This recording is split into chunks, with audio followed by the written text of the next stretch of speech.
everybody, welcome to data visualization using Python matplotlib, the beginner's guide. Today, we're customizing line graphs and defining colors, markers, line style, and line width. If you haven't already, watch the previous video where we defined axis range.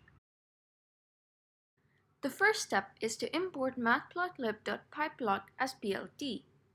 It's simply a plotting library that we can use in Python for data visualization. After this, we define the range of axes for the x-axis to go from 0 to 4 and on the y-axis to go from 0 to 8. Then, like we would normally do, in the plt.plot function, we are passing the data values that is going to go into our graph with the x values and the corresponding y values.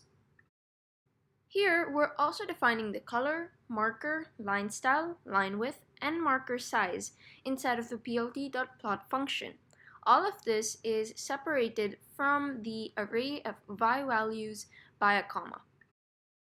We can see that three of the attributes, color, marker, and line style, follow a similar pattern. They have the attribute name on one side, followed by an equal sign, and then inside of the quotation marks, we can see the value being defined. The attributes line width and marker size do not require quotation marks because they are numbers and not strings.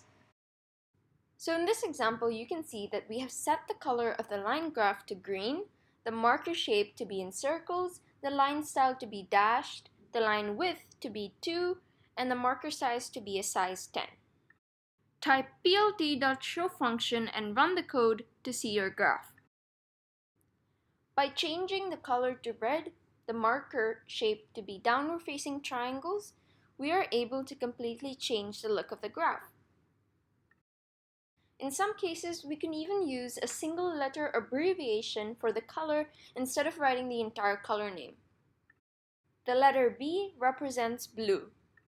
Another variation can be combining the color and the marker into one attribute. Here we use R to represent red and D to represent diamond marker shape.